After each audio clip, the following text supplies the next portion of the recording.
Dear God, let every woman who was ever made to feel small rise up with the strength you placed in her. Let her remember that beauty is not in the eye of the cruel, but in the heart of the healed. Let her reflection reflect truth, and let no man's opinion drown her worth. Amen. You know what, Anita? Sometimes I wonder how I ended up with someone so unattractive. That was the sentence. No yelling, no warning, just cold, cutting words from a man in a tailored suit who once promised to protect her heart. Maxwell Richardson said it while loosening his cufflinks in their $1,000,000 living room, like he was commenting on the weather. Their daughter, Alvina, sat 2 feet away at the dining table, crayons in hand, silently coloring a princess in a yellow gown. Anita stood still, holding a dinner plate. Her hand trembled, but not from fear, from restraint. She didn't scream, she didn't beg. She simply nodded once, turned her back, and continued serving food. But something broke in her that night, not loud, not messy, quiet, like how a string finally snaps after too much tension. She didn't cry in front of him. She waited until he left the room. Then she tucked Alvina into bed with a smile, kissed her forehead and whispered, "You are beautiful, baby girl."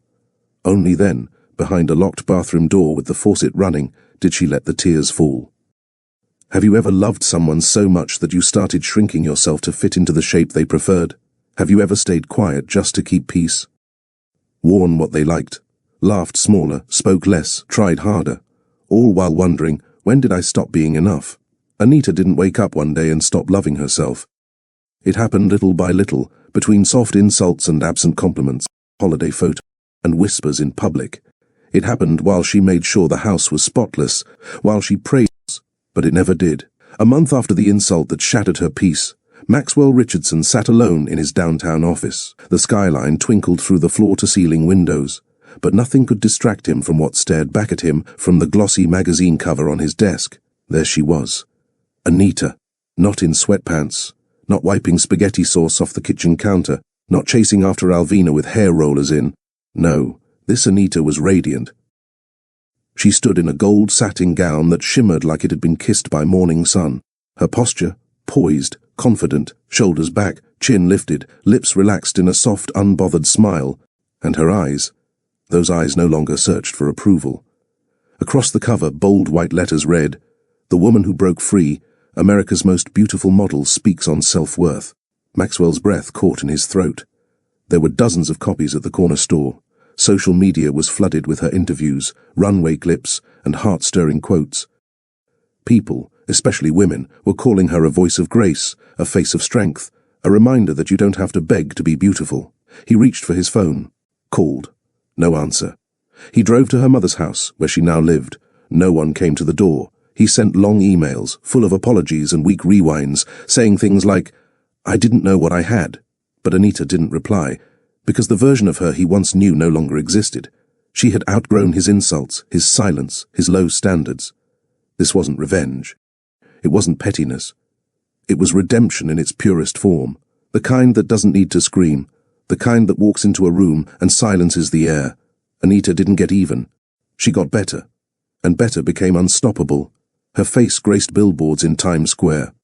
She sat on morning shows discussing motherhood and healing. Photographers called her presence magnetic. Talk shows said she redefined what beauty could look like.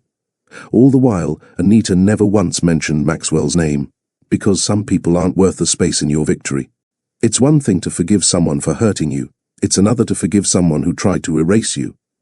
When Maxwell told Anita she was unattractive, he didn't just bruise her feelings. He declared that she didn't deserve to be seen, celebrated, or desired. But now the world saw her. The same lips he mocked were now praised for their softness and strength. The hair, he once said, looked messy-graced campaigns about natural beauty and black elegance.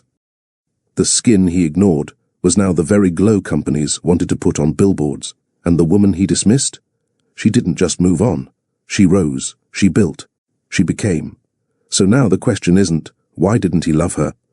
The real question is, would you let someone like that back in, once you became the version of yourself they never believed in? Would you take back someone who only loved you after the world did? She didn't become beautiful to win him back. She became beautiful when she realized his opinion never defined her in the first place. Before the magazine covers, the interviews, the lights, and the love from the world, there was just Anita, A bathroom mirror, a tired face, a soul fighting to remember its worth. That night after Maxwell's comment, while the faucet ran and the house slept, Anita leaned over the sink, looked into her own eyes, and said softly, "I am not ugly. I am not unworthy." She didn't scream it, she whispered it, because that's how healing begins, not with noise, but with truth. Truth whispered enough times to drown out the lies we've been fed. That whisper became a rhythm. That rhythm became a voice. That voice became her glow. And that glow, the one that caught America's eye, it started in a silent bathroom with a broken woman who decided she would no longer live by anyone else's version of beauty. Now she walks runways with the daughter she once prayed for on her hip. Now she's not just looked at, she's seen. Now the world calls her America's most beautiful model. But Anita? She just calls herself Anita, because once you finally see your own light, you don't need applause to know you're shining. If this story already touched you, don't wait. Type "I see my worth" in the comments.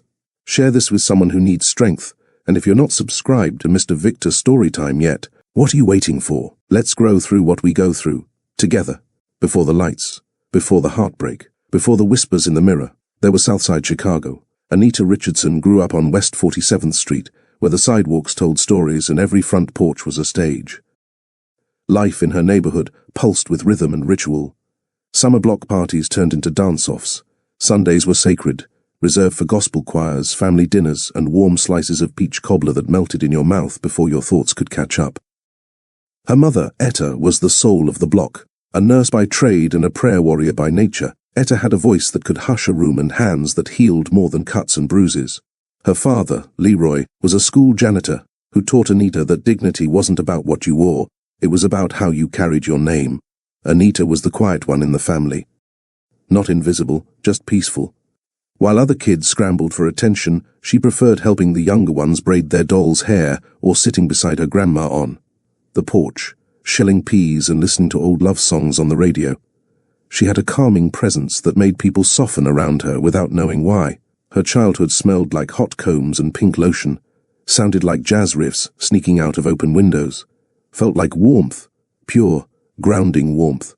Even in her youngest years, Anita knew that her neighborhood wasn't rich in the way folks on the north side measured it, but what they lacked in money, they made up for in soul. And soul, as her Aunt Lou would say, is what keeps you grounded when life tries to knock you sideways. Anita was deeply rooted, and though her branches hadn't stretched yet, they were strong. The teasing started in middle school, not vicious, not violent, but cruel in its subtlety. "Why you always wear your hair natural, Anita? You know boys like it straight. She cute, but like, quiet cute. Not the kind that gets picked. She don't even wear lip gloss. Girl, get it together." It wasn't that Anita didn't care about her appearance, she just didn't prioritize it the way others did. She liked the feeling of soft cotton against her skin more than sequins. She chose comfort over fashion. And while other girls practiced makeup tutorials from YouTube, Anita practiced kindness. But in a world where loud was loved and flashy was favored, her softness was often misunderstood. She wasn't the girl that turned heads at the skating rink. She wasn't the one that boys argued over in group chats. She was the one they called sweet, right before they chased someone else. Even in high school, when her figure filled out and her features began to bloom, she still felt invisible next to the girls who demanded attention without saying a word. There were moments Anita questioned herself. Moments she looked in the mirror and tugged at her curls, wondering if she should straighten them like the others. Moments she asked herself if maybe silence was the reason no one looked twice.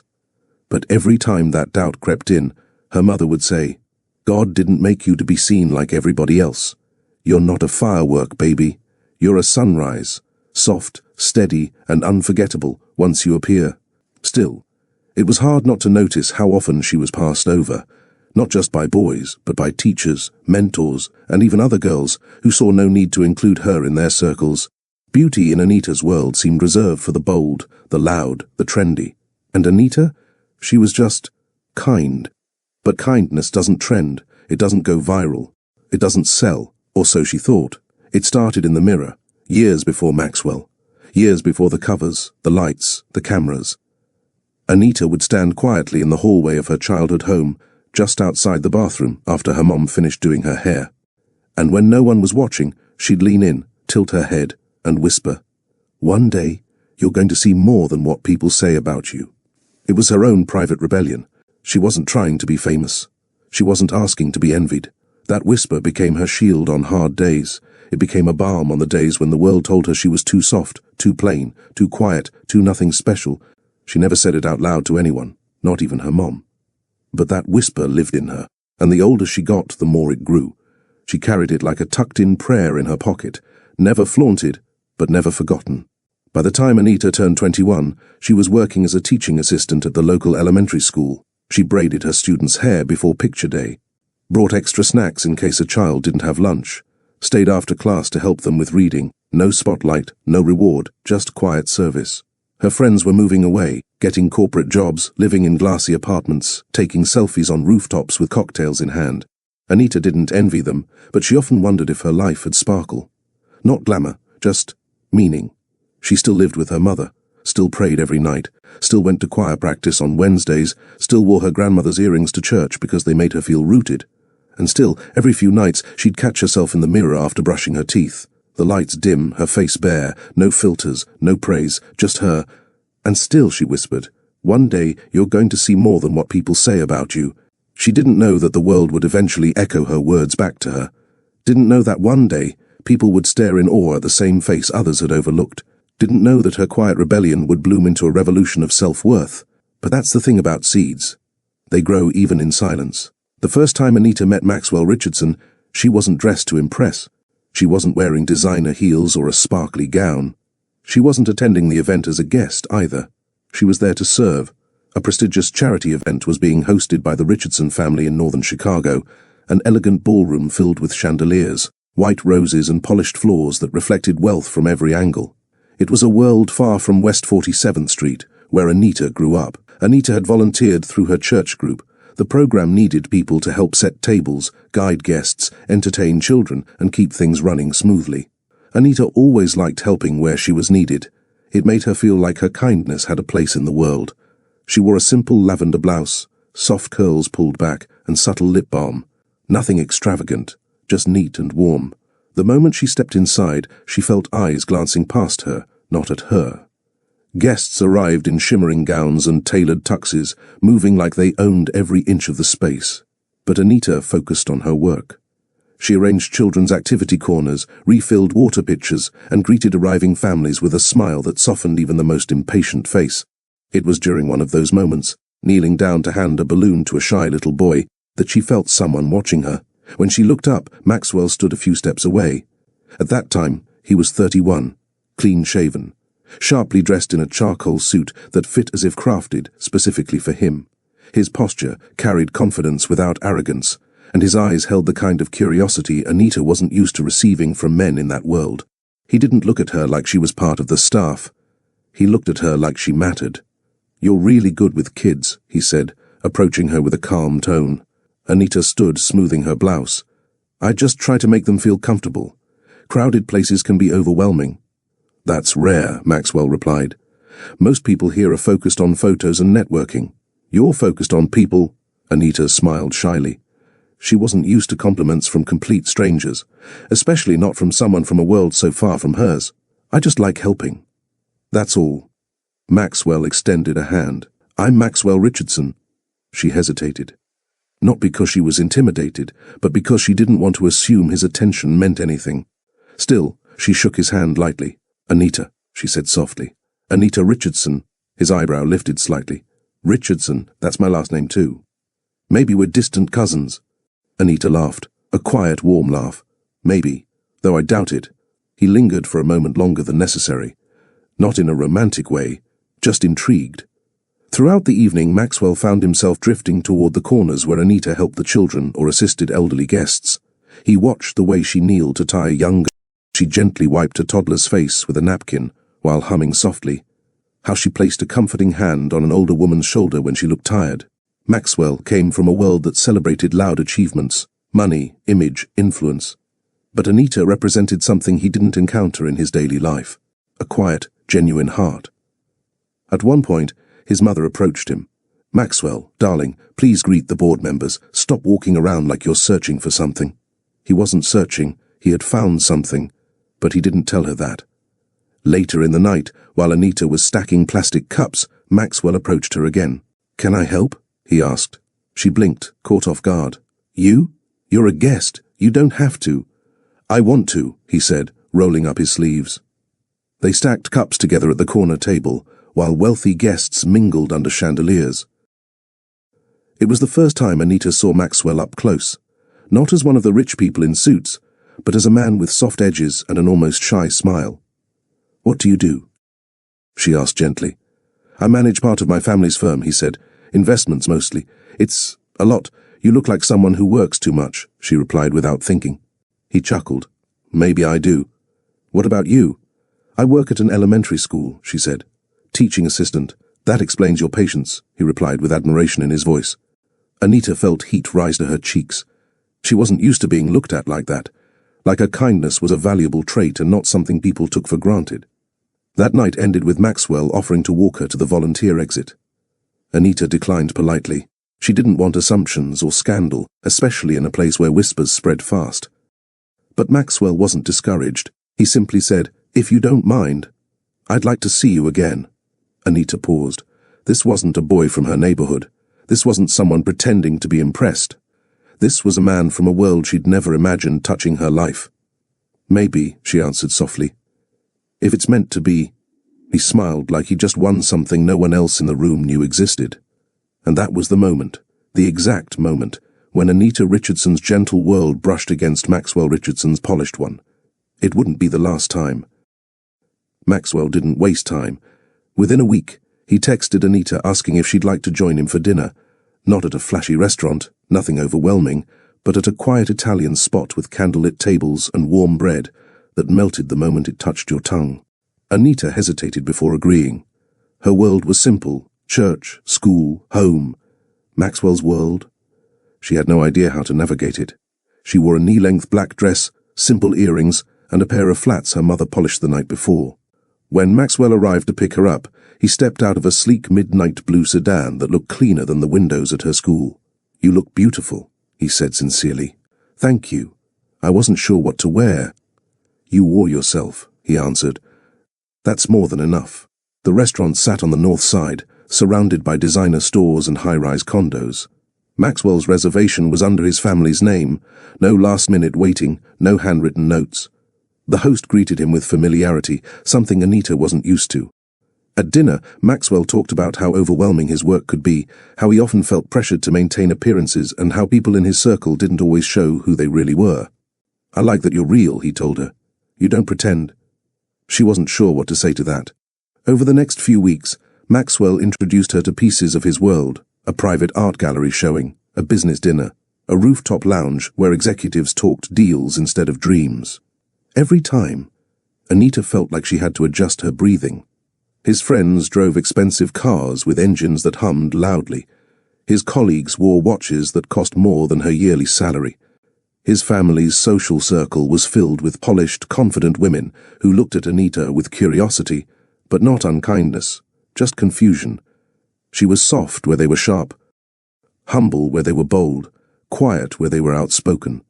Maxwell noticed her discomfort at times, and he squeezed her hand gently, silently telling her she wasn't alone. One night, after a dinner at a high-end steakhouse, he drove her home and asked, "Is all this too much for you?" "I don't want you to feel out of place," he said. "I don't," she replied. "I just don't want to be judged." "You won't be," he said confidently. "Not with me." She believed him. Maxwell spoiled her in small ways, opening doors, bringing flowers, guiding her through crowds. He treated her with a tenderness that made her heart soften. It felt like he cared for her, not because she was glamorous or flashy, but because her soul made him feel grounded. Anita once asked him, "Why me, Maxwell? You have women in your world who look like magazine covers." He answered without hesitation, "They don't have your heart." And she melted. Her mother watched the relationship unfold with a quiet smile. She liked Maxwell. He greeted her respectfully, helped carry groceries, and often asked about her day. But she also warned Anita gently, "Don't lose yourself trying to fit into someone else's life." Anita promised she wouldn't. She didn't know yet how hard that promise would become to keep. 6 months into dating, Maxwell was certain. He loved the calm Anita brought into his hectic world, loved how she made him feel human, not like a brand or a financial asset, loved how she treated everyone with respect, from servers to executives. One evening, he invited her to a private dinner at the same Italian restaurant where they had their first date. The table was decorated with soft white candles, a small vase of roses, and a plate of her favorite pasta waiting. Maxwell reached across the table and held her hands. "Anita," he began, "you make my life better just by being in it." Her eyes softened. "I want to spend my life with you, not because you fit my world, but because you make my world feel real." Then he stood, reached into his pocket, and pulled out a small velvet box. Opening it slowly, he revealed a simple but elegant ring. Nothing flashy, nothing loud. Just a beautiful, modest ring that suited her perfectly. "Will you marry me?" Anita covered her mouth, tears welling. She wasn't used to being chosen. Not like this. Not with intention. "Yes," she whispered. "Yes, Maxwell." He slipped the ring on her finger, and for the first time in a long time, Anita felt seen. Maxwell insisted on a small wedding. "It's better this way," he said. "Private. Peaceful." Anita didn't question it. She wasn't the type to dream of enormous ceremonies anyway. Her heart only needed presence, not spectacle. They married at a quiet garden venue with only immediate family and a few close friends. Anita wore a delicate lace dress borrowed from her cousin. Her curls framed her face softly. She looked gentle, radiant, and hopeful. Maxwell stood tall beside her, proud and polished, but there was something subtle, something she didn't notice at the time. The absence of Maxwell's elite friends, the lack of public announcement, the way he avoided posting their wedding photos online. Anita wrote it off as shyness. Maxwell's parents attended, though his mother seemed cordial but distant. His father shook Anita's hand politely, but spoke mostly to Maxwell. Still, Anita held on to the positives. She got a husband she believed cared for her. A man who looked at her with admiration. A man she prayed would love her deeply and consistently. On their wedding night, as Maxwell fell asleep beside her, Anita whispered to herself the same words she'd been carrying since childhood. "One day, you're going to see more than what people say about you." She didn't know she'd need that whisper sooner than she ever imagined. The same man who once praised Anita for her natural elegance began planting quiet criticisms in between casual sentences. He never raised his voice, never yelled. But somehow, his tone carried weight heavier than any shout could deliver. "You ever think about wearing a little eyeliner? It might brighten your eyes." Some of the women at the fundraiser had incredible style. You could try something like that. "You're beautiful, Anita. I just wish you'd make a little more effort." Anita brushed them off at first. She'd been with Maxwell long enough to know that his world required polish, and maybe, just maybe, he was trying to help her blend in. But over time, the comments shifted. They weren't suggestions anymore, they were judgments. "Do you even care how you look when we go out? I can't take you to certain events if you don't start presenting yourself better. You're lucky I saw potential in you. Most men wouldn't have looked twice." Those words came like tiny stones thrown at her spirit. Not hard enough to bruise immediately, but steady enough to leave cracks. Maxwell had become obsessed with status, with perception, with appearing untouchable in business circles. He ran an investment firm, and every move he made was strategic. His friends all had wives who looked like they belonged in fashion spreads, slim, styled, sculpted by professionals. Anita, meanwhile, focused on comfort, motherhood, and faith. She noticed the difference in how they were treated. At corporate dinners, the men spoke to Maxwell. Their wives sized Anita up from a distance. No one asked her opinion. No one complimented her presence. She wasn't part of their world, and they made no effort to hide it. "I don't want people talking," he said one evening, straightening his tie in the mirror. "You know how shallow this world can be." Anita stood by the door in a soft cream blouse and slacks, holding his briefcase. "You're ashamed of me," she said quietly. Maxwell didn't deny it. He simply kissed her cheek and said, "Don't take it personally." But she did, because it was personal. This was the man who once admired her for being real, the man who claimed to love her heart. Now he could barely look her in the eye when guests arrived. Now he talked about image like it was a moral obligation. Her heart began to shrink in his presence. She cooked his meals, pressed his shirts, kept the house spotless. But his affection no longer flowed easily. It had conditions now, rules, requirements, expectations. "You're not the type men chase," he said once when they were arguing about her missing a gala, "but I chose you. Don't forget that." He said it with a glass of wine in his hand and a bored look in his eyes. That night, Anita laid in bed facing the wall. Maxwell slept beside her, unaware of the tear that slid down her cheek and soaked into the pillow. She didn't sob. She didn't shake. She just lay there, still, quiet and hollow. The same silence that once made her strong was now being used against her. In the middle of that emotional cold front, God gave Anita sunshine. Her name was Alvina. She was born on a snowy Tuesday evening after 12 hours of labor. Anita didn't scream once. She held the pain, gritted through it, and focused on the sound of her daughter's heartbeat. When Alvina arrived, small, brown, wrinkled and wailing, Anita cried harder than she ever had, not from pain, from gratitude. Alvina had Anita's eyes, her full cheeks, her thick dark curls. When Maxwell saw her, he smiled genuinely for the first time in months. He held his daughter carefully, touched her tiny hand, and whispered, "She's perfect." For a while things felt soft again. Maxwell came home earlier. He kissed Anita's forehead in passing. He posted a few pictures of Alvina on his business profile, beaming with fatherly pride. He even made comments like, "She looks like you," or "I'm glad she got your spirit." But the tenderness didn't last. As Alvina grew, so did Maxwell's pressure. He wanted her nursery redesigned by a celebrity designer. He hired a photographer for monthly photo shoots. He enrolled her in private Mommy and Me classes, even when Anita preferred the ones at the community center. Every moment of Alvina's life became a performance for others. Anita tried to resist, but she didn't want conflict.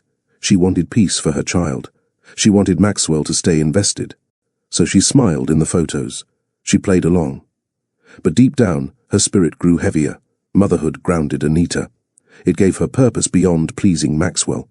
Alvina became her anchor, the small voice that reminded her of joy. When Maxwell's remarks cut deep, Anita would wrap Alvina in a soft blanket, rock her to sleep and whisper, "You're everything good in this world, and I will protect you." Even from silence, being a mother gave Anita her first taste of power, not the kind measured in influence or income, but in purpose. When she looked at her daughter, she remembered who she was before Maxwell. She remembered the girl who whispered strength into her reflection. She remembered softness could be fierce. Alvina was her mirror, and that mirror didn't lie. After Alvina's first birthday, the shift became undeniable. Maxwell stopped including Anita in almost every public aspect of his life. Board dinners? He went alone. Award galas? He claimed it was just business. Corporate retreats? Spouses don't usually attend, he said. But Anita noticed the photos on social media. Other men brought their wives. Other women posed beside their husbands in gowns and pearls. She never brought it up, not directly. But the ache settled deep inside her chest, growing heavier every day. What once felt like a union now felt like a secret. The final confirmation came one Thursday night as Maxwell prepared for a prestigious business fundraiser. Anita stood in the hallway, wearing a midnight blue dress she'd bought on sale. Her hair was freshly curled. She wore light makeup, soft and subtle. She looked in the mirror and felt okay. When Maxwell came out of the bedroom, already dressed, he paused when he saw her. His face didn't change, no smile, no compliment. Instead, he walked past her, picked up his cufflinks and said, "You're not coming." Anita blinked. "I thought we agreed. You don't fit in with that crowd." The sentence wasn't harsh, it was simply factual to him. "I don't want people talking," he added. "They won't understand you." Anita swallowed hard. "Understand what, Maxwell?" He didn't answer. She turned slowly toward the mirror again. Her reflection hadn't changed. Same curls, same soft eyes, same full lips. But now, the dress didn't feel beautiful. It felt like rejection wrapped in fabric. That night she sat on the couch with Alvina asleep in her arms, watching coverage of the event Maxwell was attending. She saw him in the background of a red carpet photo, smiling, charming, surrounded by polished executives and glamorous women. He looked at home. She looked like she didn't exist. Anita began to withdraw. She still prayed, still cared for Alvina, still maintained the household. She was shrinking again. Maybe I'm not enough. Maybe this is the best I'll get. Maybe kindness can't compete with appearances, but the part of her that still glowed, the part shaped by gospel songs, braiding hair on porches, and Southside wisdom, refused to go silent. She didn't know how, she didn't know when, but something in her spirit whispered louder than the doubt. You are not invisible. You are just being hidden for a reason. The house was quiet that evening, not peaceful, just still. The kind of stillness that warned you something was about to crack. Anita had spent the afternoon helping Alvina with her school project. They'd built a volcano out of clay and baking soda, laughing as it fizzed and bubbled on the kitchen table. Her daughter's joy was enough to make the silence tolerable. Dinner was done, the dishes washed. Alvina was finishing her homework while humming the theme from a cartoon. Anita wore a faded t-shirt and soft grey leggings, her curls tied into a loose bun. Her skin glowed faintly from the kitchen light, and there was something pure in her presence, even in exhaustion. That's when Maxwell walked in. His black wool coat still held flakes of cold. His tie was loose. He looked tired, not physically but emotionally withdrawn, as if the air in the room didn't suit him. "Hi," Anita greeted gently, wiping her hands on a towel. He didn't respond. She tried again. "Rough day?" Maxwell dropped his keys in the bowl by the door. It was long. Anita nodded, and walked over to grab his dinner plate from the warmer.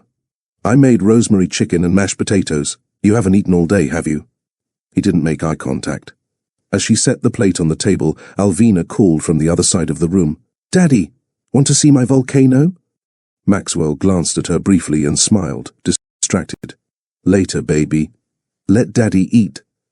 Anita sat beside her daughter again, helping her spell eruption. She didn't notice Maxwell staring until the silence stretched too long. When she looked up, he was watching her, not with affection, not with familiarity, but with something she couldn't place. His voice was flat when he spoke. "You know what, Anita?" She raised her eyebrows slightly. "What?" He paused, then said it, clear, careless, cold. "Sometimes I wonder how I ended up with someone so unattractive." The sentence didn't land like thunder. It fell like glass, quiet but cutting. The air left the room. Alvina froze, looking between them, confused. Anita blinked, unsure if she heard him right. But Maxwell was already sitting down, pulling his napkin across his lap like he hadn't just wounded her. He didn't flinch, he didn't apologize, he didn't correct himself. Anita didn't cry. She looked at her daughter, her first priority, and forced a calmness she didn't feel. "We'll finish this tomorrow," she said to Alvina, voice soft. "Go brush your teeth, okay?" Alvina nodded slowly and walked away, glancing once at her father, then disappearing down the hallway. Anita stood, took the volcano off the table, and placed it in the corner gently. Then she washed her hands. Because if she didn't do something familiar, she'd break. The moment the bathroom door clicked shut, Anita's shoulders collapsed. She locked it, turned on the faucet, let the water run to mask any sound she couldn't control. Then she knelt on the cool tile floor. Not to scream, not to rage, but to release. Tears slipped down silently. Her breath came in soft gasps. Her body trembled, but not from fear, from finally realizing just how far she'd been erased inside her own marriage. She looked around the bathroom. White walls, scented candles, the same eucalyptus hand soap Maxwell insisted on. Nothing looked like her anymore. And yet here she was. In this home, in this life. A woman called unattractive by the man who once said her smile healed him. How did they get here? How did love turn into condescension? She wiped her face with a towel, but the tears kept coming. So she sat on the edge of the tub, stared down at her chipped nail polish, and let the truth settle into her bones. Maxwell didn't love her. He tolerated her. He tolerated her presence in his house, her role as mother to his child, her quiet loyalty. But he no longer saw her as a woman worth cherishing. Anita's strength wasn't in how loud she could cry. It was in how she endured the storm without losing her center. But tonight, something inside her shifted. She didn't break, but she cracked, enough to know she couldn't keep holding up a marriage that saw her as a burden. She wanted to scream, but instead she whispered, "I matter, even if he doesn't see it." By midnight, the house was asleep. Anita crept back into the hallway, checking on Alvina first. Her daughter lay curled with her stuffed bear, thumb tucked beneath her chin, cheeks still plump with childhood. Anita stood there for a long time, long enough to let the pain settle but not take over. Then she walked down to the hallway mirror. She hadn't looked at herself properly in days, maybe weeks, always rushing, always prioritizing others. Tonight, she stared, really stared. The woman who stared back didn't wear glamour. She wore weariness, wore quiet heartbreak. But she also wore something Maxwell couldn't name, resilience. Her curls had frizzed around the edges, her skin looked tired, but her eyes were alive. And then, as if guided by a force that had waited patiently for this moment, she spoke. I am not ugly. Her voice didn't shake. I am not unworthy. She said it again, louder this time. I am not ugly. I am not unworthy. A breath escaped her lips. She touched her own face gently, not to criticize, not to fix, but to acknowledge. Her lips curved into the faintest smile, and just like that, the girl who once whispered strength into mirrors returned. The same girl from 47th Street, the one who braided cousin's hair, hummed gospel under her breath, and believed that kindness was more than enough. Maxwell had tried to reduce her worth to aesthetics, but Anita knew better now. Beauty wasn't perfection, it was presence, it was peace. The morning came like every other, slow, quiet, deceptive. Maxwell had already left for the office. His side of the bed was cold. Anita stood in the kitchen, still wearing the same housecoat from the night before. She watched Alvina eat cereal in her booster chair, her small feet swinging gently beneath the table. Alvina was humming, completely unaware. That broke Anita more than Maxwell's words ever could, because Alvina had heard it, the insult. The sentence that sliced through air like it belonged there. Sometimes I wonder how I ended up with someone so unattractive. It wasn't just about her anymore. If Anita stayed, her daughter would learn to accept love with bruises. She'd grow up thinking silence was the price of peace, that emotional starvation was normal. Anita refused. Alvina's face lit up. Yes! Can I bring my doll? You can bring all of them. Anita smiled, voice barely steady. She packed light, not out of fear, but out of clarity, a suitcase for her, a small bag for Alvina, important papers, a few toys, and the framed photo of her and her daughter at the park last summer, the one where they were both laughing barefoot in the grass. She wrote a note. Nothing emotional, just the facts. Maxwell, Alvina and I have gone to my mother's for a while. She left it on the marble kitchen counter, beside his untouched coffee mug. She didn't slam the door when she left. She didn't look back. She simply buckled her daughter into the back seat, started the engine, and drove. Toward freedom, toward healing, toward home. The moment Anita pulled up in front of her mother's home on West 47th Street, something inside her exhaled. Not just her lungs, her soul. The familiar brick house with the chipped paint and the wind chimes on the porch welcomed her like a prayer already answered. Her mother, Etta, opened the door with no questions, no judgment, just open arms. Oh, baby, she whispered, pulling Anita into her chest. You didn't even have to call. I knew. Alvina ran inside with a doll under one arm, calling out for Grandma's cookies. Etta smiled, kissed her granddaughter's forehead, and led her to the kitchen.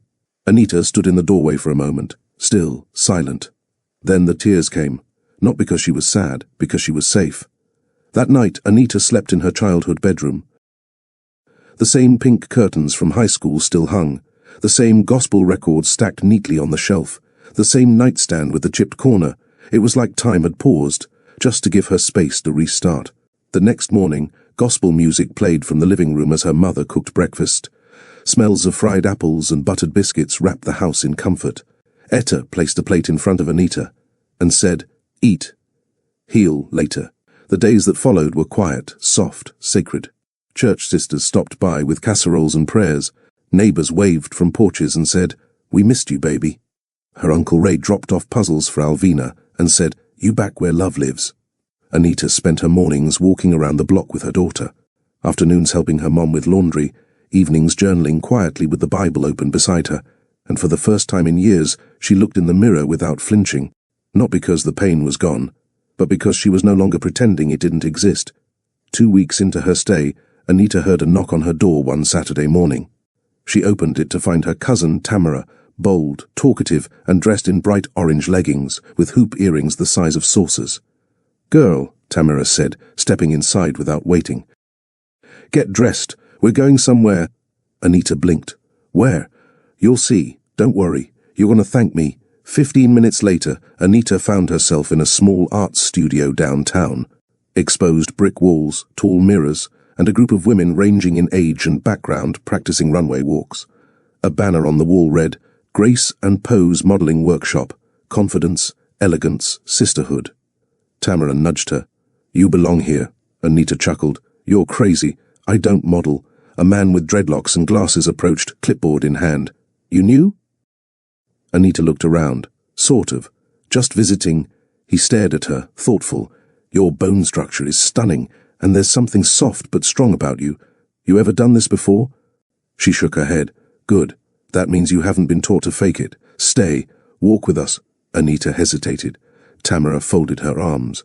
You promised to try something new this year, remember? I didn't. Girl, walk. So she did. Her first steps were shaky, awkward. She kept apologizing when she bumped into someone. But then something clicked. She straightened her back, lifted her chin, let her hips sway gently, walked like she deserved the space she occupied. When she reached the end of the room and turned around, the instructor clapped once. That, he said, was presence. Anita didn't understand what was happening, but she felt it, a seed, a spark, a stirring. Anita sat in the back corner of the studio, hands resting gently on her lap, trying not to overthink her posture. The space buzzed with energy, women laughing, adjusting their shoes, stretching their backs like dancers about to perform. She didn't feel like she belonged. She had worn a plain black t-shirt, high-waisted jeans and sneakers. Nothing glamorous, nothing loud, just what made her comfortable. Her hair was pulled into a neat puff, and she wore no makeup, only lip balm and a touch of confidence borrowed from the week before. Tamara, already chatting with one of the instructors, waved her over. Girl, come on. Don't disappear in the back. That ain't who you are. Anita smiled nervously. I'm just watching today. Nope. You're walking. The lead instructor, Marcus, stood in the center of the room, a tall man with quiet authority and kind eyes. He clapped once, calling the class to attention. Ladies, he said, this is a space for becoming. Leave shame at the door. We're not building mannequins, we're building presence. He scanned the room, then paused on Anita. New face? Tamara jumped in. That's my cousin, Anita. She's magic. Marcus raised an eyebrow. Is that so? Anita lifted a hand halfway. Hi, I'm just here to see what it's about. Good, he nodded. Because you've already got what most of them try to fake. What's that? Natural gravity. Come walk. Anita froze. Right now. Right now. Tamara nudged her gently. Go, Nita. She took a slow breath and stepped forward. Marcus pointed to a line of tape running across the floor, one end to the other like a runway. Walk like you deserve the space, he said. Anita swallowed the knot in her throat and took her first step. Then another, then more. Her body moved in rhythm with something inside her she hadn't accessed in years. At the end of the walk, Marcus clapped. So did a few others. You belong here, he said. Anita blinked. It wasn't about beauty. It wasn't about perfection. It was about being. For the first time in a long time, she didn't feel like someone's wife. She felt like someone with a story to tell, through her walk, her gaze, her presence, and someone had finally noticed. The next few weeks unfolded like petals, one quiet bloom at a time. Anita kept going back to the studio. Twice a week turned into 3, then 4. She signed up for posing workshops, took expression classes, studied posture, breathing, balance. Marcus took personal interest in her growth, not as a coach pushing an agenda, but as a mentor unlocking what had long been buried. You don't need to perform, he told her one evening as she practiced slow turns. You just need to show up. That's your power. Anita began to shift, not just physically, but emotionally. She woke earlier, started taking long walks again, drank water with intention, ate better, not to lose weight, but to feel alive again. She stopped skipping meals, started journaling again. Her body began to respond to the care it had been denied during those lonely years in Maxwell's house. Her skin brightened, her posture improved, her clothes fit with new purpose. But it wasn't vanity, it was vitality, and her community noticed. At church, women pulled her aside. Baby, what glow is this? Girl, you walking like you got gold in your bones. I don't know what's happening, but don't you stop. Her mother smiled more now, watching her daughter bloom in real time. Etta never said I told you so. She didn't need to. Her eyes said it for her. Even the neighborhood kids began to hover around her, asking questions, admiring the way she carried herself. Anita had spent so long shrinking that she had forgotten what it felt like to take up space unapologetically. Now, she stood straight. Now, she moved with rhythm. Now, she breathed, like she knew she belonged. And all of it started with a walk in a studio where someone finally saw her as more than what she'd endured. Alvina noticed it before anyone else. Mama, you walk different now, she said one morning as Anita dropped her off at school. Anita turned, hand on the car door. What do you mean, baby? You walk like a superhero, like you got secrets in your shoes. Anita laughed so hard she had to pause. Secrets in my shoes? Alvina nodded, serious. Yeah. Like the way you hold your head. You used to look down a lot. Now you look up, even when no one's looking. Anita knelt in front of her daughter. That's called confidence, sweetheart. Can I have some? You already do. You were born with it. Later that week, Anita brought Alvina to the studio for a family day. The kids sat on the floor drawing while the mothers walked.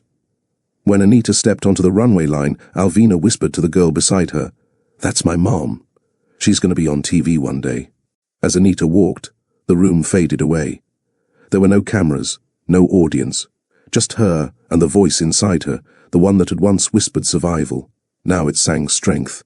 Afterward, Marcus knelt beside Alvina and asked, "What do you think of your mom?" Alvina beamed. "She's the prettiest person I know, not because of clothes, because she shines even when she's tired." She had once stayed in a marriage to protect that little girl, to shield her from the harshness of life. Now, she was showing her what strength looked like, not through perfection, but through perseverance. That night, after dinner and bedtime stories, Alvina cuddled into Anita's arms and asked, "When you were little, did you know you'd be special?" Anita kissed her forehead. "No," she whispered, "but I always hoped someone would see it." Her daughter looked up, eyes wide. "I see it, Mama." Anita closed her eyes, held her close, and smiled. She didn't need Maxwell. She didn't need revenge. She needed this. A mirror who saw her truth and called it beautiful. And that mirror had curls, warm skin, and dreams bigger than anything money could buy. By the time Anita had attended her 10th class at Grace & Poe's studio, her walk was no longer just a practice, it was a declaration. Each step said, "I'm still here." Each turn whispered, "You didn't break me."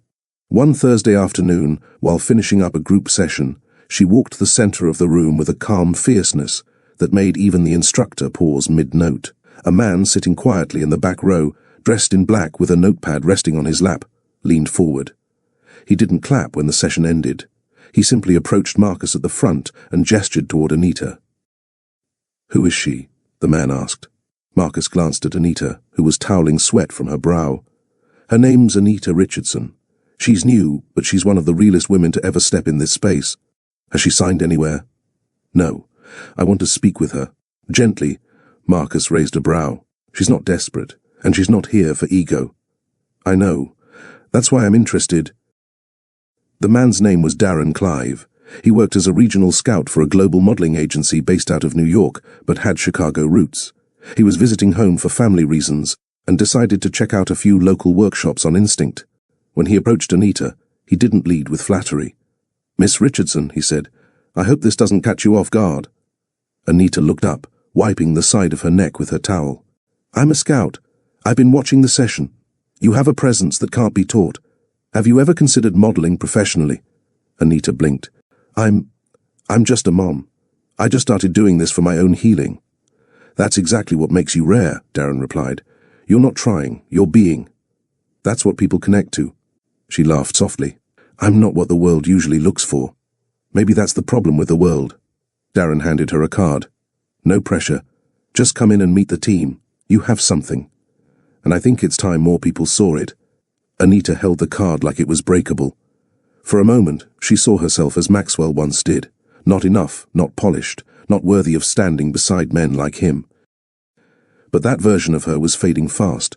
Now, she was being noticed by people who had no reason to flatter her. Now, she had walked into a space with nothing to prove and still captivated the room. She looked down at the card, then up at Darren. "I'll think about it." He smiled. "Please do. The world is waiting." Anita visited the agency the following week. The office was modern, minimalist, and filled with photos of diverse models, some smiling in jeans and t-shirts, others standing tall in couture gowns. Darren welcomed her like an old friend. They didn't rush, they talked first. About her background, her childhood, her daughter, her healing. He asked for one thing, authenticity. "We're not asking you to be anyone else," he said. "We want you. If you're willing, let's set up a test shoot." Anita nodded. The shoot took place in a natural light loft with brick walls and tall windows. No heavy makeup, no wardrobe change.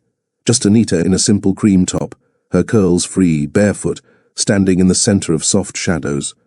The photographer, a woman named Camille, barely had to direct her.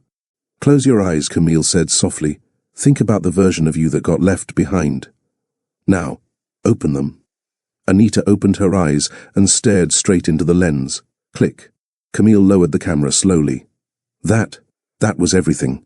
Within a week, the photos were edited and uploaded to the agency's private portfolio. Within 2 days after that, one of the images made its way to the agency's Instagram. The caption was short: "Anita Richardson, natural, radiant, powerful." It exploded. Comments poured in. "I see my mother in her. That's real elegance. Where has she been hiding? This face is what the industry needs. She looks like peace." Within 48 hours, the post hit 100,000 likes. Brands started emailing. A skincare company wanted her for a natural beauty campaign. A fashion line asked if she'd walk their next show. Anita stood in her mother's kitchen, phone in hand, stunned. Alvina tugged her sleeve. "Mama, why is your phone shaking?" Anita laughed through tears. "Because people are seeing me, baby. Really seeing me." She had once cried over a husband who called her invisible. Now strangers were calling her unforgettable. And all she did was show up as herself. The rise was fast, but Anita remained grounded. She didn't pack up and move to LA. She didn't change her voice. She didn't bleach her skin or force a smile that didn't belong to her. She walked into every campaign with poise and quiet fire. Her first live runway show aired on regional television. She walked in a mustard yellow dress with a high slit and modest heels. Her eyes didn't flinch from the spotlight. Her walk didn't beg for attention, it commanded it. The reviews were instant. Effortless grace, understated power. A woman you can't look away from. Soon billboards popped up. Chicago first, then New York. Anita's face was everywhere, leaning against a wall with natural curls flowing, arms crossed, eyes closed like a woman who'd already made peace with her worth. She appeared on morning shows, not just for her look, but for her story. They asked about confidence, about being a mother, about what it felt like to rise from rejection. She never spoke badly about Maxwell. She didn't need to. She said instead, "I think we spend too long waiting for others to validate us. I wasted years thinking I wasn't enough because someone I loved couldn't see me clearly. But God had a different mirror for me. And once I saw myself through that lens, I couldn't go back." Audience applause filled the set. One clip went viral. The interviewer asked, "What would you say to the woman watching who feels overlooked?" Anita leaned forward, eyes soft and strong. "You are not invisible.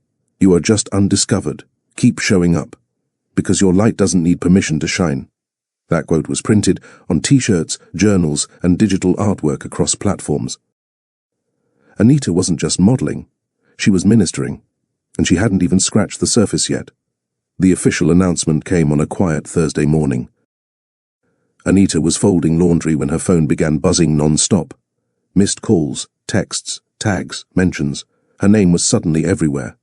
Tamara was the first to scream. "Girl, get in here, you are on every channel." Anita walked into the living room, still holding a folded blouse. On the screen was the cover of Bright Woman magazine, one of the most influential fashion and lifestyle publications in the country.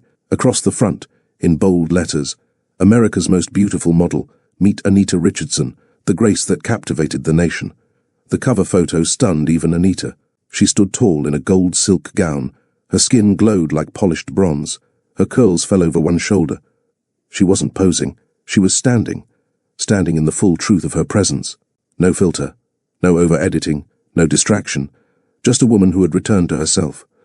The feature article included her story, softly told, but unapologetically clear. It didn't list Maxwell's name. It didn't focus on pain.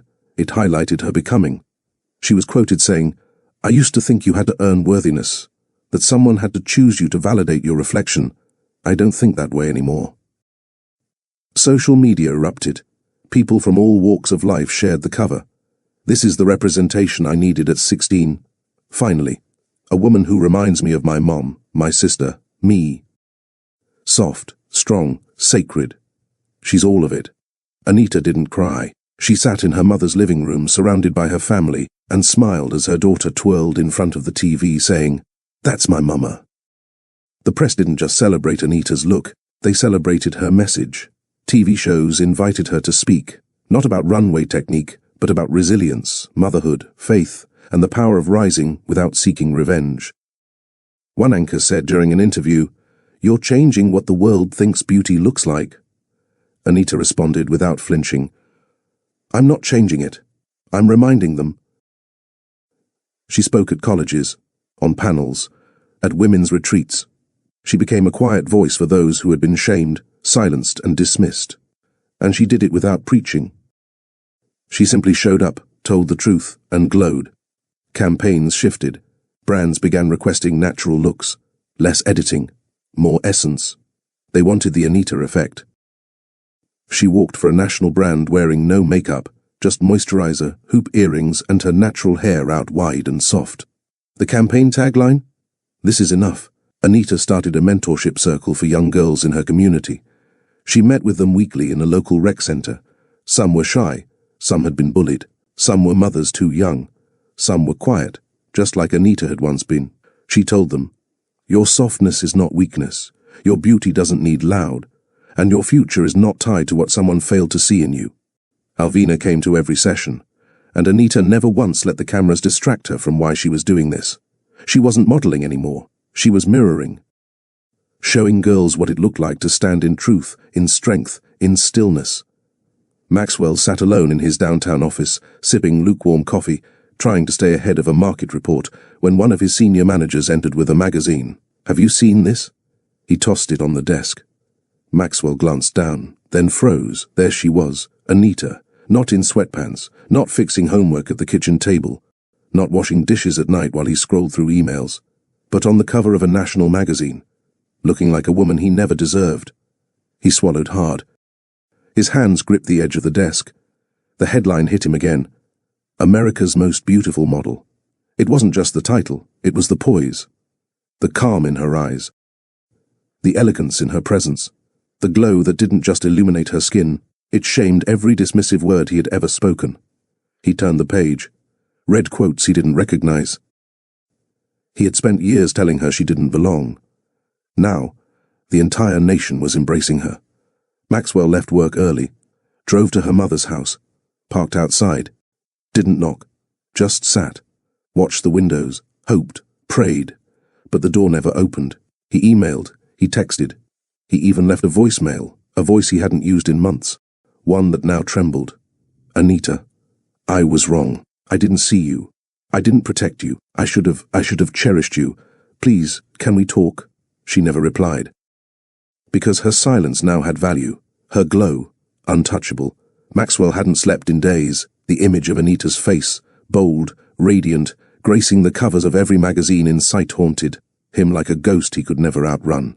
Her story had gone viral again, not for scandal, not for drama, but for strength, for rising, for becoming everything he had once told her she wasn't. And the irony? The entire world now celebrated what he had mocked. Each of his attempts to contact her had gone unanswered. He started with the usual tactics texts, emails, and voicemails, but every message hung in silence like stale perfume lingering, unwanted. Her number was still the same, but she didn't pick up. Her inbox didn't bounce back, but she never replied.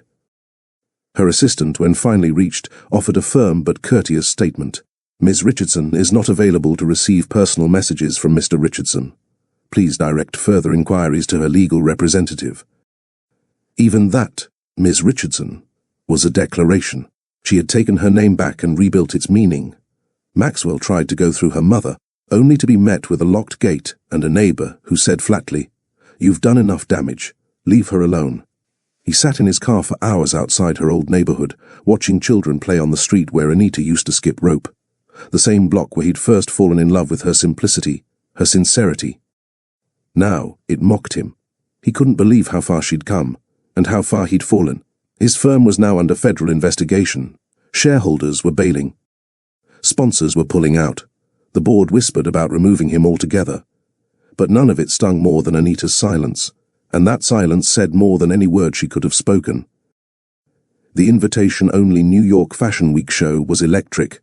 The crowd buzzed with anticipation as celebrities, influencers, and global fashion elites filled the space beneath glowing lights and ambient music. Cameras clicked, heels tapped, models shimmered. And then, Anita Richardson took the stage, Wearing a flowing deep emerald gown that hugged her figure in elegant grace, she didn't just walk, she moved like poetry. Her confidence wasn't rehearsed, it was earned. Her gaze was steady, her stride purposeful. She wasn't just modeling fabric, she was modeling freedom, and Maxwell saw it all. He hadn't been invited, he didn't belong there, but money still had its uses. He'd paid a contact at the venue to let him slip in backstage. He wore his old tailored suit, the one Anita used to compliment. But it felt tight now, unfitting for the occasion, like a costume.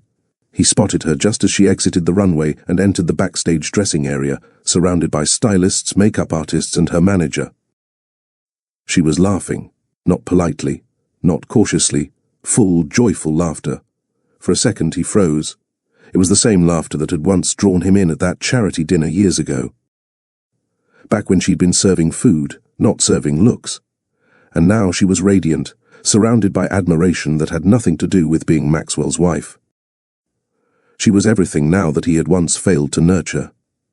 He stepped forward. Her laughter paused. Their eyes met. The chatter around them continued. But for Maxwell, the world narrowed to the woman standing a few feet away, the woman he once thought he owned. The woman he once believed wouldn't make it without him. He took a deep breath, voice cracking as he stepped closer. "Anita!" Her stylist turned, startled. Her security detail moved, but she raised a hand and nodded slightly. She wanted to hear this. Maybe not for him, but for herself. Maxwell approached slowly, guilt weighing down every step. His eyes were red-rimmed, not from lack of sleep, but from the heaviness of realization. Anita stood firm, graceful in her power, her emerald gown catching the light like armor.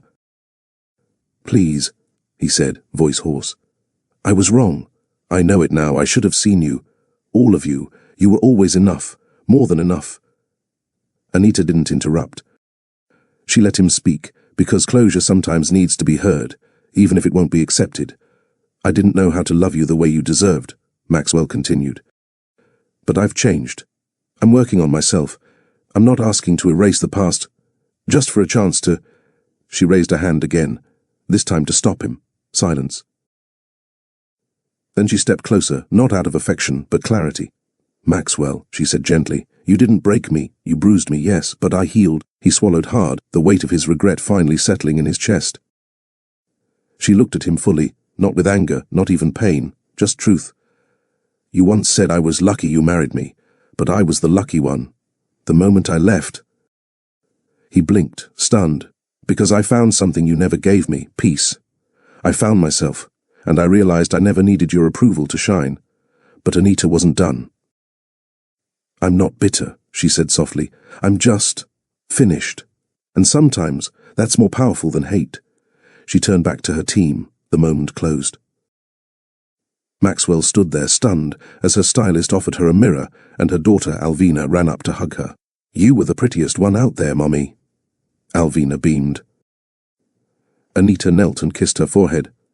"Pretty is nice," she whispered, "but I'd rather be whole."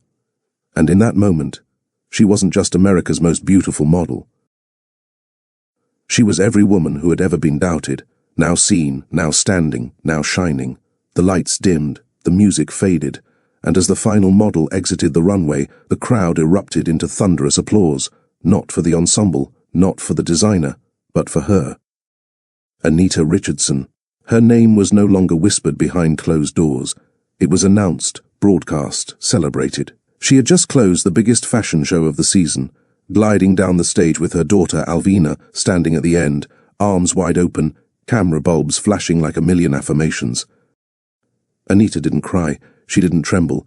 She walked straight, proud, shoulders high, face radiant. In that moment, she wasn't just a model. She was a movement. A symbol. A woman who had endured cruelty, escaped silence, and emerged with a voice so clear the world couldn't ignore it. As they left the show, a group of reporters followed closely behind. "Anita, did you expect this much attention? Can you speak to the message you're sending women across America? What's next for you?" She paused, gently holding Alvina's hand. The cameras crowded. "I'm not here because of revenge," Anita said, her voice calm and intentional. "I'm here because healing has its own light, and sometimes when you let go of pain, you rise." A journalist raised her mic. Is it true your ex-husband tried to contact you backstage tonight? Anita didn't flinch. Did you say anything to him? She smiled, not with bitterness, but peace. I said everything I needed to say when I walked away, and with that she entered her waiting car, buckled Alvina in, and left the noise behind. Outside the tinted windows, fans cheered. Some held posters of her magazine cover. Others held handwritten signs that read, "You made us believe again. Real beauty wins." From the south side to the spotlight, Anita took Alvina's hand. "Mommy?" the little girl asked. "Are we famous now?" Anita laughed softly. "We're just loved, baby, and love matters more." As they drove through the lit-up streets of downtown Chicago, Anita stared out the window, reflecting. There was no looking back. The walls of Maxwell's empire had cracked long ago. He just hadn't noticed, until the collapse was too loud to ignore. It began with whispers in investor meetings. Discontent, murmurs about overpromising and under-delivering. Clients started pulling out, small at first, then rapidly. The lawsuits came next, then the headlines. His board was livid. Former allies became silent. One by one, partners resigned. Sponsors disappeared. Social invitations stopped arriving. And the final blow came in the form of a cold, typed letter from his father. "You've embarrassed the family. Don't contact us until you've rebuilt yourself from the ground up, if that's even possible." His mansion felt hollow. The polished floors, once echoing with power and wealth, now sounded like regrets bouncing off empty walls. But the silence wasn't the worst part. The worst part was knowing he had it all. A kind-hearted wife, a daughter who adored him, a home filled with real love, and he threw it away for appearances. Maxwell sat at his desk one night, scrolling through old emails, desperate for a thread of hope. He paused on a photo Anita had once sent him, Alvina holding a Happy Father's Day card with glitter and crooked handwriting. He stared at it until his vision blurred. The man who once mocked his wife's looks, who dismissed her as not fitting in, now sat staring at her face on billboards, news segments, magazine racks, and streaming interviews. She was everything he thought she could never be, and he was no longer the man he pretended to be. He missed the woman who used to pray for him. He missed the warmth he traded for image. He missed a life that loved him when he had no titles, but now no phone call could fix it. No sorry could restore what he shattered. And as he scrolled one last time on his social feed, watching Anita step out of a black SUV with her daughter in tow, smiling, graceful, unapologetically radiant, Maxwell knew one thing with painful clarity. She wasn't his anymore. She never really was. In the heart of Chicago's South Side, something beautiful was happening. It wasn't just the banners with Anita's face hanging in corner stores, or the newspaper clippings pasted on church bulletin boards. It wasn't even the glowing features about her on daytime talk shows, or the stylists naming her the face of a new era. It was something deeper. It was in the way little girls at the community center started holding their heads higher. It was in the way mothers whispered to their daughters, "You're beautiful just like her." It was in the way the church choir dedicated a whole song to the one who reminded us we are enough. Anita wasn't just a model, she was a mirror, and no one held that mirror closer than Alvina. One Saturday, during a celebration, the neighborhood threw in Anita's honor, complete with balloons, music, and warm peach cobbler from Miss Hattie's bakery. Alvina stood on a tiny platform with a microphone in hand. She looked at the crowd of familiar faces, neighbors, teachers, elders, and then at her mother. "My mommy is my hero," she said, voice small but steady. She didn't run away. She didn't fight back mean. She just loved herself louder. And because of that, I love me louder too. The crowd clapped. Anita wiped her eyes. The mayor's office had sent a certificate. The school renamed their girls' mentorship club, the Anita Grace Circle. And back at her childhood home, her mother framed the first cover photo of her daughter and placed it on the living room wall, right above the picture of Anita in kindergarten with 2 missing teeth and a pink backpack. That night, as the party dwindled and families danced under string lights, Anita found a quiet spot on the porch. Alvina crawled into her lap, tired. "Mommy?" "Yes, baby? Do you think Daddy still thinks you're ugly?" Anita paused. She kissed her daughter's forehead gently. "I don't know what he thinks, sweetheart. But I know what I know. What? I know I'm loved. I know I'm whole. And I know God made no mistakes with me. Alvina smiled, her eyes fluttering shut. The stars twinkled above them. The wind was soft, and the south side hummed with pride, not because one of their own became famous, but because one of their own became free. Anita didn't need revenge. She didn't need applause. She just needed truth. And now, the truth was all around her. The scent of fresh peonies drifted through the sunlit studio in downtown Chicago, where Anita adjusted the mic on her soft pink blazer. The room was filled with bright-eyed girls, some in their teens, some even younger, watching her as if she were a living fairy tale. And in many ways, she was. Not because she was America's most beautiful model, but because she was real. She had scars that smiled. She had pain that had bloomed into purpose. She stepped forward with elegance, her heels clicking gently against the polished floor. Alvina sat in the front row, her chin resting on her hands, pride beaming in her eyes. Beauty, Anita began, her voice calm and resonant, is not the kind you see in magazines. Beauty is waking up and deciding you still matter, even when the world tries to say you don't. The girls nodded. Some wiped tears. Others held hands like they had finally been seen. Over the past year, Anita had taken the spotlight and turned it into a torch, lighting paths for girls who had been told they were too dark, too big, too quiet, too anything. From Southside high schools to inner-city libraries, she spoke from stages not with perfection, but with passion. She wasn't there to be worshipped. She was there to pour out. One girl, about 15, stood up during a Q&A. "Miss Anita, what if you don't feel beautiful, ever?" Anita smiled softly. "That's okay, baby. That means you're honest. But here's the truth. They lied to us about what beautiful looks like. You don't chase it. You reveal it." Applause broke out, not the kind born from showmanship, but from soul connection. By the end of the session, Anita was hugging necks, signing notebooks, and handing out affirmations written in her own handwriting. You are enough. You are not what they called you. You belong. She wasn't just a model. She was a mirror, reflecting hope into places that had never seen their own light. The kitchen in her mother's home still smelled like nutmeg and fried plantains, scents of home, of healing. And this time, Anita wasn't sitting at the table broken. She was whole, focused, and ready to build. She laid out her sketchpad where she had scribbled in bold strokes, the Alvina Circle. It wasn't an organization. It wasn't some polished corporate movement. It was simply this, a network of women supporting women, anchored by Anita's personal outreach. She began by buying grocery cards in bulk and mailing them out quietly to single mothers she'd once met at the clinic she visited when Alvina was born.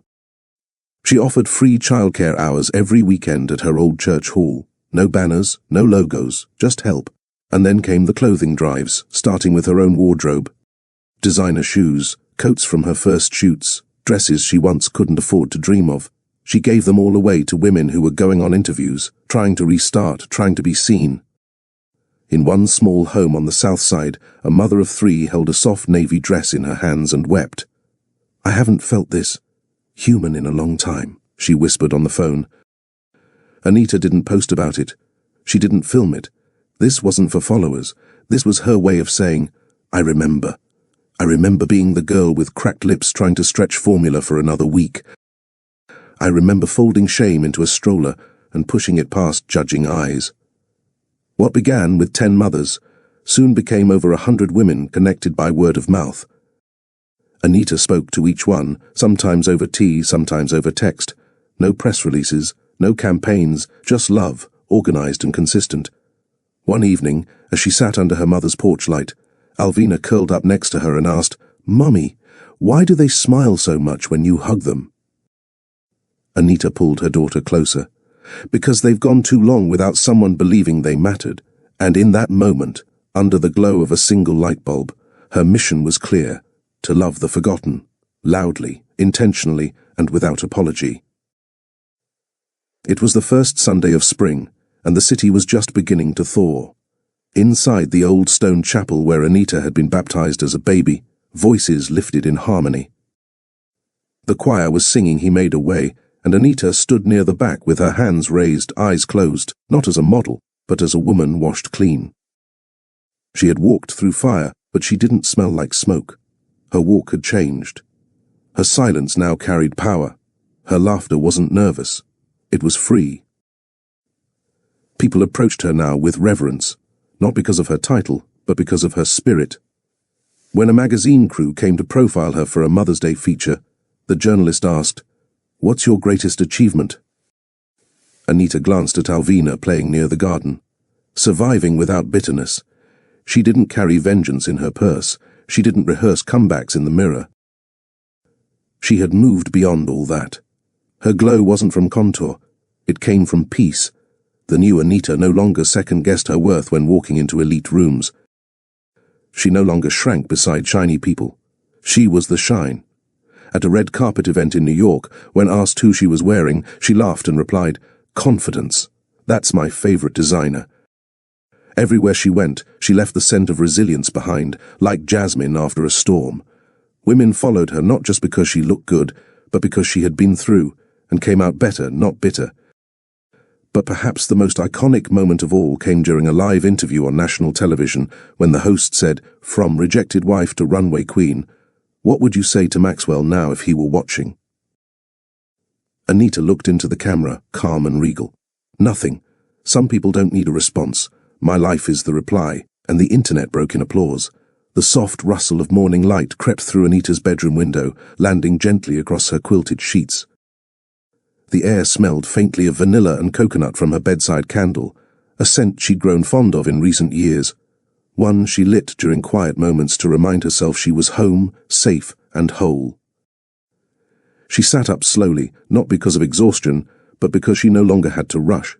Her calendar was full, interviews, mentoring sessions, meet and greets, but none of it controlled her anymore. She controlled it. For the first time in years, her life was her own.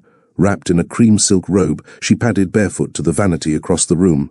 It was quiet, the kind of quiet she once feared. But now, it was her favorite sound. Gone were the anxious eyes that once searched for flaws. Gone were the harsh whispers of doubt, planted by years of subtle cruelty. Gone was the woman who had to brace herself every morning just to survive in her own skin. Her reflection now smiled back, not because her cheekbones caught the light just right, or because the magazines praised her glow, but because she finally saw herself, her real self. There were faint lines from laughter, and a light around her eyes that came from years of perseverance, not primer. Anita smiled, not a staged red carpet smile, but one born deep in the gut. She whispered, "Good morning, love," to her own reflection.